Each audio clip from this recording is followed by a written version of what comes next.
ఇదిగో ఇది చూడండి, రాత్రులు లైట్ పెట్టుకొని వస్తే మనకి ఇగో ఇలాంటి పురుగులు కనపడతాయి. టార్చర్ పట్టుకొని నెరుగుతాయి. ఆకంతా చూడండి అలా కట్ చేసి తినేస్తుందో. ఇదిగో మనం ఇలాంటి పురుగుల్ని రాత్రులు 6 గంటలు చేసి అలాగొచ్చామనుకో, మొక్కల మీద ఆకుల మీద వస్తాయి, పొగలంతా దోగుండిపోతాయి. ఇలాంటప్పుడు నెలికామనుకో, 6 గంటలకు వచ్చి నెలికామనుకో, ఈ ఆకుల మీద అంతే అయ్యి తిన్నాడికి వస్తాయి. ఆకులన్నీ నేత ఆకులు సిగుళ్ళన్నీ తింటాయి, శుభ్రం పీర్చేస్తాయి. నేను 3-4 దొరికినాయి నాకు.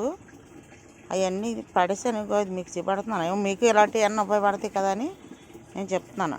చూసారా, ఇలాంటి పురుగులు ఉన్నాయనుకో అస్సలు మన గార్డెన్ అంతా పాడు చేసేస్తాయి. తోటకూర ఎక్కువ తోటకూర తింటాయి, పాలకూర తింటాయి, బచ్చల కూర ఎక్కువ ఆకుకూరలే నేతగా ఉండి ఆకుకూరలన్నీ ఇంకెందుకు పనిచేయి నీవు, సిగులు కొరుక్కొని తినేస్తాయి.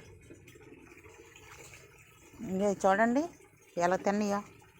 ఇలా చెదలా పట్టుకొని బాగుండి ఆకు శుభ్రం కొరుక్కొని తిన్నాను.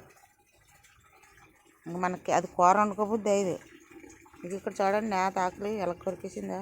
ఇదిగో చూసారా, ఇలా ఆకులు కొరికేసింటే నాకు డౌట్ వచ్చింది, చూశాను. అందుకే దొరికినాయి 3 అలాంటి పచ్చి పురుగులు. ఇంక ఆకులు అవి తిరగేసి చూడాలి. ఇలా ఆకులు తిరగేసి చూస్తే ఉంటాయి. ఈ ఆకులు వెనకాల దొంగ ఉంటాయి.